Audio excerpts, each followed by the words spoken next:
Hello friends, welcome back to channel महापुरुषों की बातें। सत्संग जी सबको प्यार भरी राधा स्वामी। आइए सुनते हैं राधा स्वामी सत्संग व्यास द्वारा प्रकाशित पुस्तक साईं बुल्ले शाम के पेज नंबर 101 पर से लिए गए कुछ वचन। कलमा या शब्द। साईं जी ने पीछे समझाया था कि जब जीवात्मा शरीर के 9 द्वार पार करके 10वें दरवाजे पर पहुंच जाती है, 10वें आन खलोए हैं, तो वहां जाकर अनहद शब्द या अनहद नाद से जुड़ जाती है, जो पल पल क्षण क्षण अंदर धुनकारे दे रहा है। यह शब्द सचखंड से आ रहा है और यही जीवात्मा को अपने में लपेट कर इसको सब रूहानी मंडल पार कराता हुआ वापस धूमधाम में ले जाने का काम करता है। इस अनहद शब्द या अनहद नाद को ही सूफी दरवेशों ने कुन, खुदा का कलमा, खुदा का कलाम, बांगे आसमानी, नदाए सुल्तानी, बांग, सौत, इसमें आजम, सुल्तानल अजकार आदि कई नामों से पुकारा है। मुर्शिद की सहायता से अंदर इस कलमे से जुड़ने को ही मुर्शिद से बैत होना या नामदान पाना या मुर्शिद के कलमे में आना कहा जाता है। साईं जी कहते हैं कि मैं नीच तो इल्म के अंदर बंद था, मुर्शिद ही बख्शिश करके मुझे कलमे में ले आया।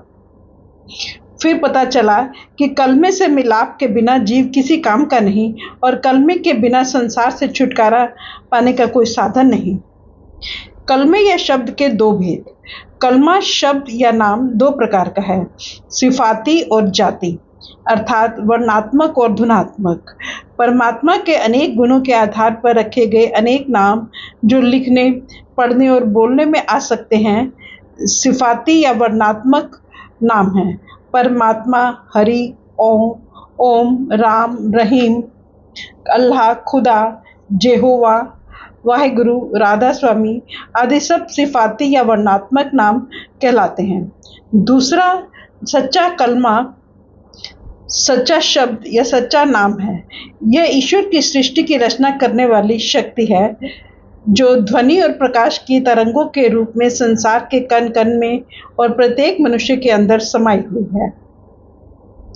यह कुन, कलमा, शब्द या नाम ही सृष्टि का करता है और यही सृष्टि का आधार है और यही जीव को संसार से मुक्त करने वाली असली शक्ति है। सब कामिल फकीर आदि काल से इस सच्चे कलमे, शब्द या नाम की महिमा करते चले आ रहे हैं, क्योंकि यह परमात्मा द्वारा परमात्मा से मिलने के लिए प्रत्येक मनुष्य के अंदर रखा गया स्वाभाविक साधन है। यह कलमा, शब्द या नाम अनादि, सर्वव्यापक, सर्वशक्तिमान और सर्वज्ञाता है। यह शब्द या कलमा परमात्मा का ही क्रियात्मक रूप है। हजूर स्वामी जी महाराज फरमाते हैं, लिखने, पढ़ने और बोलने में आने वाले नाम बाहरमुखी हैं। धुन रूप में प्रकट परमात्मा की शक्ति प्रत्येक जीव के अंदर है। वर्णात्मक नाम अनेक हैं, परंतु धुनात्मक नाम एक है। वर्णात्मक नाम साधन या माध्यम है, धुनात्मक नाम परमेश्वर का निज रूप है। इसलिए यही असल मंजिल का ध्येय है। सब धर्मों के कर्म कांड अलग अलग हैं, परंतु इनको एक ही रूहानी आधार पर खड़ा करने वाली वस्तु कलमा, शब्द या नाम ही है। इस संबंध में साईं जी की काफी बंसी अचरज कहान बजाई में विचार करने योग्य बात है कि आपने सारी काफी में अनहद शब्द की बांसुरी की महिमा की है, परंतु अंतिम तुक में इसको कलमा कहा है, जिससे स्पष्ट हो जाता है कि आप शब्द या अनहद शब्द और कलमे को एक ही अर्थ में प्रयोग कर रहे हैं। आप परमात्मा और सद्गुरु दोनों को बंसी वाला रांझा या बंसी वाला काहन कहते हैं, अर्थात सद्गुरु और परमेश्वर दोनों के अस्तित्व का सार शब्द या कलमा है। इस बांसुरी का स्वर सार्वजनिक है, अर्थात सब जीवों के अंदर और सारी सृष्टि में इसकी ध्वनि गूंज रही है। साडी सुरती आप मिलाई, अर्थात सूरत शब्द सद्गुरु परमात्मा सबके अस्तित्व का सार एक होने के कारण ही ये आपस में अभेद हो सकते हैं, क्योंकि केवल हम जींस एक प्रकार की वस्तुएं ही आपस में लीन हो जाती हैं। बहुत कम जीवों को अनहद की बांसुरी का ज्ञान होता है, परंतु जो एक बार इसके मतवाले बन जाते हैं उनको पता लग जाता है कि सृष्टि की रचना करने वाली शक्ति भी वह ध्वनि है। 120 सब कला उठाई। इस बंसीदा लम्मा लेखा अर्थात शब्द की ध्वनि अथाह है। इसकी सादी रेखा अर्थात यह द्वैत से मुक्त है। ऐस वजूदो सिफत उठाई। इसके द्वारा प्रभु के अस्तित्व में से 3 गुण उत्पन्न हुए जिससे सारी सृष्टि रची गई। इस बंसीदे पंज सत तारे इको सुर शब्दे विच दम मारे अर्थात यह ध्वनि एक है, अखंड है और स्वयंभू अर्थात अपने आप में आप है। यह एक ध्वनि अलग अलग रूहानी मंडलों में अलग अलग रूपों में सुनाई देती है। इस अनहद की ध्वनि में लीन होकर सूरत हर प्रकार के द्वैत से मुक्त होकर प्रियतम के द्वार पर पहुंच जाती है। हर प्रकार की करनी त्याग कर इस बांसुरी शब्द या कलमे के साथ ही संबंध रखना चाहिए, क्योंकि इसकी कमाई करने वाले व्यक्ति के अंत समय पर सद्गुरु सहायक सिद्ध होता है। रखी कलमे नाल व्यापार तेरी मुर्शद करे भरे गवाही। अपने आओ फकीरों मेले चलिए। कलमे या शब्द को अनहद का बाजा, आरिफ दा बाजा या अनहद शब्द कहा है। आप कहते हैं फकीरी या योग बाहरी भेक या त्याग का नहीं है, मन को अंदर अनहद के बाजे में मानने का नाम है। कायम करो मन बाजा रे। इस कलमे शब्द या नाम से मिलाप किए बिना संसार का मेला किसी काम का नहीं। शब्द के बिना मूल और ब्याज अर्थात मनुष्य जन्म और शुभ कर्म व्यर्थ चले जाते हैं, परंतु जो व्यक्ति अंदर इससे जुड़ जाता है, शब्द उसको मनुष्य से परमात्मा बना देते हैं। साईं जी ने कलमे या शब्द अनहद शब्द का कुन फयुकुन दा आवाजा कहकर यह संकेत दिया है कि परमात्मा के हुक्म या शब्द की ध्वनि ही संसार की करता है। आपने कुरान शरीफ की आयतों के उदाहरण से इसको गंज मखवी की बंसरी अर्थात परमात्मा रूपी गुप्त कोश की शब्द ध्वनि भी कहा है। इसको आपने लामकान की पटड़ी पर बैठकर बजाने वाला नाद भी कहा है और इसको अर्शो कुर्सी अर्थात गगन मंडल की बांग का नाम दिया है। शब्द की ध्वनि की महिमा संत नामदेव जी का संकेत करते हैं कि हम अखंड मंडल में अनहद की बानी बजाकर सहज ही धूमधाम पहुंच सकते हैं। पलटू साहब कहते हैं कि जीव रूहानी मंडलों में जाकर परमात्मा के शब्द की तान सुनकर उस तान में ही समा जाता है।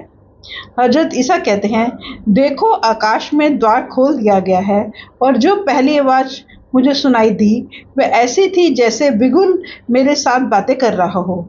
उसने मुझसे कहा, तू इधर आ, मैं तुझे इससे आगे की चीजें दिखाऊं।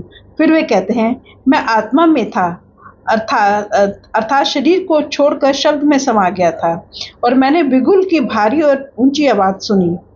ख्वाजा हाफिज कहते हैं, कोई नहीं जानता कि मेरे प्यारे की मंजिल कहाँ है। इतनी बात अवश्य है, वहां से घंटे की आवाज आ रही है। आपने आंतरिक मंडलों में शब्द की अलग अलग रूप में सुनाई देने वाली ध्वनि का भी वर्णन किया। आप कहते हैं, सुनो, कामिल फकीर सुर करके आहंग, चंग, बरबत, तंबूरे और बांसुरियां सुना रहा है तथा अंदर अलग अलग रूहानी मंडलों की ध्वनियां सुन रहे हैं। मौलाना रूम कहते हैं, हजरत मोहम्मद ने फरमाया है कि मेरे कानों में साधारण आवाज की तरह परमात्मा की आवाज आ रही है। परमात्मा ने तुम्हारे कानों पर मुहर लगाई हुई है ताकि तुम उस आवाज को ना सुन सको। मौलाना शेख मोहम्मद अकरम साबरी ने अपनी पुस्तक इक्तबास उल अनवार के पृष्ठ संख्या 36 और 106 पर लिखा है कि हजरत मोहम्मद वर्षों तक गारे हुरा अर्थात जो कि एक गुफा है में आवाज़ें मुस्तकीम अर्थात सीधी और पक्की आवाज़ या सुल्ताने अलाफा, सुलमानुल अजकार या इसमें आज़म के अभ्यास में लीन रहे। इसी पुस्तक के पृष्ठ 106 पर लिखा है कि कादरी सूफी संप्रदाय के प्रवर्तक हजरत अब्दुल कादर जिलानी ने भी कई वर्ष इसी कंदरा में यही अभ्यास किया। मोहम्मद दारा शिकोह लिखता है कि सारा संसार उस परमात्मा के कलाम की आवाज़ और नूर से भरपूर है, फिर भी अंधे लोग पूछते हैं कि परमात्मा कहाँ है।